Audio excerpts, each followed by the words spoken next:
बस थोड़ी सी आगे बढ़ी, हमने एक लाइन और पढ़ी जिसमें लिखा था बिना लाए बिना बताएं शराब छुड़वाएं जरूर। थोड़ा आगे बढ़ी, एक लाइन और पढ़ी जिसमें लिखा था देसी शराब कटेगा 30 मीटर दूर। गीत जब कविता पढ़ रही थी तो ऐसे लग रहा था जैसे आंगन की तुलसी खड़ी है। अब मैं जिस कवि को बुलाने जा रहा हूं उसको देख के ऐसे लगेगा जैसे आंगन में अंडूका खड़ा है। अद्भुत कवि है साहब, मतलब उसको कुछ पता ही नहीं कहां से शुरू होता है कहां चला जा रहा है। रेलवे स्टेशन पर गया, एक लिस्ट में उसने ट्रेन के नाम पढ़ लिए, तो स्टेशन मास्टर से पूछ रहा है वहां बैठ के, शताब्दी कितने बजे आएगी? बोले 9 बजे। बोले मरुधर? बोले 3 बजे। बोले मूरी? बोले 4 बजे। बोले पूर्वांचल एक्सप्रेस? बोले 7 बजे। बोले पर भाई साहब आपको जाना कहाँ है? बोले जाना कहीं नहीं है भाई साहब, पटरी पार करनी है। अद्भुत कवि है, नाम भी अद्भुत उसका, पंकज टूट पड़े, ऐसा नाम कभी सुना है आपने? ऐसा ही अद्भुत कवि है। देखो ये कहीं काम करते हैं और काम करते करते कविता लिखता है। इस कवि में कोई बनावट नहीं है, बस ऐसे समझ लो जैसे कोलू से निकला हुआ गन्ने का सीधा रस है, सीधा आ गया है, पी लो। तो आइए पंकज टूट पड़े का बहुत जोरदार स्वागत करते हैं, जोरदार तालियों से पंकज का। सबको नमन करता हूं और सैल पे स्टार्ट होता हूं। 2-4 छोटी छोटी कविताएं सुनाता हूं, पसंद आए ठीक है, नहीं फिर 5-6 और सुनाता हूं। मैं बिल्कुल सच्ची घटना बता रहा हूं। मैं घर से निकल के आ रहा था अभी, मैंने कहा मुझे जाना है इटावा कवि सम्मेलन में, मेरे कपड़े तैयार कर। घरवाली ने कपड़े तैयार करे, जैसे ही गली में वो मुझसे छोड़ने आई, गली के गेट तक 2 आदमी आपस में लड़ रहे थे। एक आदमी ने दूसरे आदमी से कहा कि 1 लाख दूंगा, 6 पहिया के गिरेगा। अब मेरी घरवाली बोली हल्की सी इनमें मत दे, नेटावा जाना।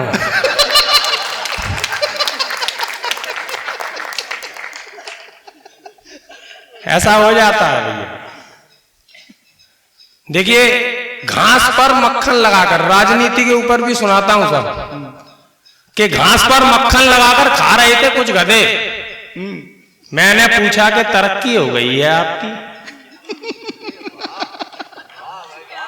घास पर मक्खन लगाकर खा रहे थे कुछ गधे, मैंने पूछा कि तरक्की हो गई है आपकी? बोला है कभी बच के निकल, सरकार है अपने बाप।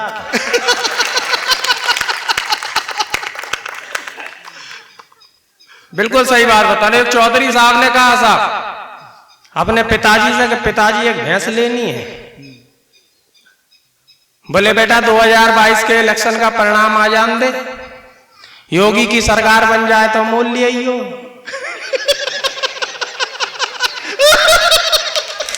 और अखिलेश की बन जाए तो काऊ की खोल ले आइयो।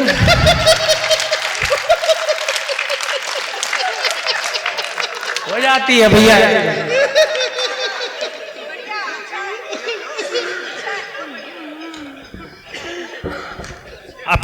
अब क्या बताएं, हो जाता है, हमारे कवियों के साथ ऐसा होता रहता है, कोई बात नहीं। देखिए अभी मैंने नई कुछ शेर लिखे हैं भैया, शेर भी लिखना चालू कर दिया हूं। अच्छा तुम चालू रहो पंकज है। हमने शेर लिखा है कि तलवार दिखाकर ना हमको डराना, तलवार दिखाकर ना हमको डराना, और अच्छे अच्छे हो गए यूपी से रवाना। तलवार दिखाकर ना हमको डराना, अच्छे अच्छे हो गए यूपी से रवाना।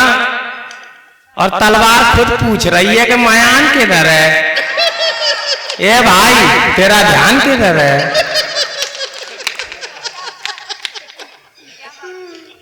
एक शेर और सुनाता हूं साहब। जिनके बुजुर्गों ने हमको लड़ाया, जिनके बुजुर्गों ने हमको लड़ाया, अब लौंडा एक नई स्कीम है लाया। मोहब्बत की दुकान है पर सामान किधर है? मोहब्बत की दुकान है पर सामान किधर है? ये भाई तेरा ध्यान किधर है? अब एक और है हमारे दिल्ली में और पंजाब में है साहब। कैसा ये बिछाया है फ्री वाला जाल, अन्ना ने की मेहनत तुम खा गए माल।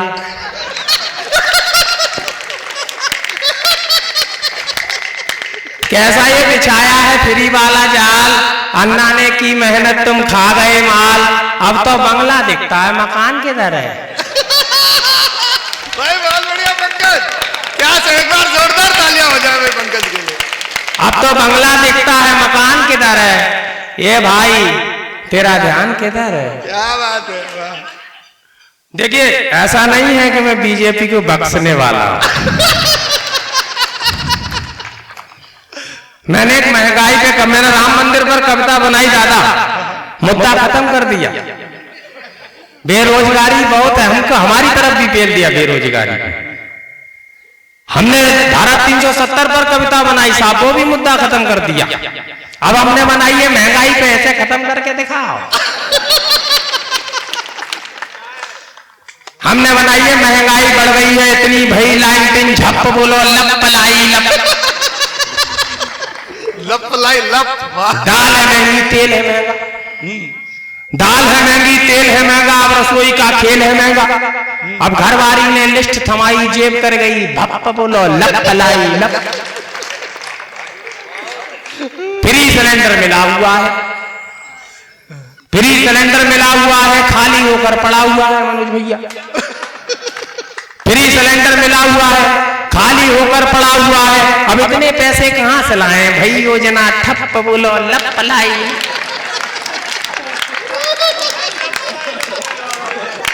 जब चुनाव की जुड़े सभाएं,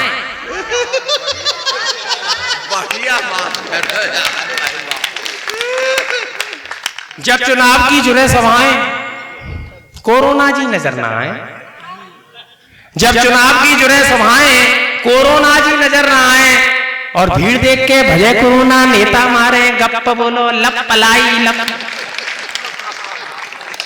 मिले हाथ को काम नहीं, रोजगार का नाम नहीं, मिले हाथ को काम नहीं, रोजगार का नाम नहीं, और रोजगार के नाम पे भैया तला पकौड़ा छप बोलो लप लाई लप।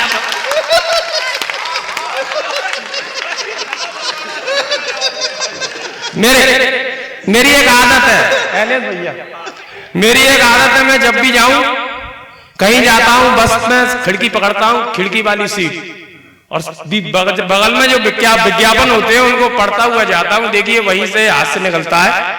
एक जगह मैं जा रहा था, खिड़की वाली सीट पकड़ के बगल में लिखा हुआ था कि बेटी पढ़ाएं बेटी बचाएं।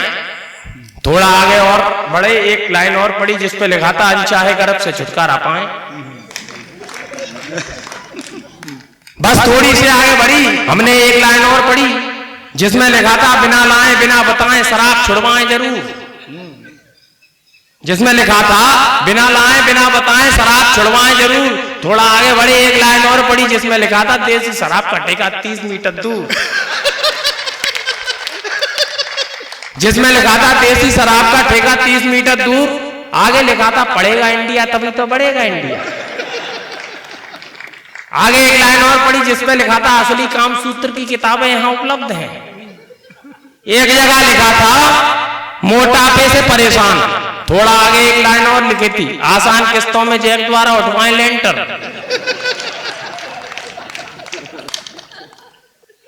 एक लाइन और लिखी थी साहब। तो इतना पढ़ते ही बस एक जगह रुक गई। अब 40 लोगों की भीड़ एक ही जगह फ्री होने लगी। इससे स्वच्छ भारत में एक किलो ठुक गई। इतने सारे विज्ञापन पढ़ने के बाद हमारी एक ही बात समझ में आई, श्रीमान, हर समस्या का सरकार के पास नहीं है निदान। हमने अपनी समस्याओं को खुद ही सुलझाना होगा, बशर्ते छोड़ के अपने स्वार्थ को। तभी तो हम विश्व का गुरु बना पाएंगे अपने भारत को, तभी तो विश्व का गुरु बना पाएंगे अपने भारत को।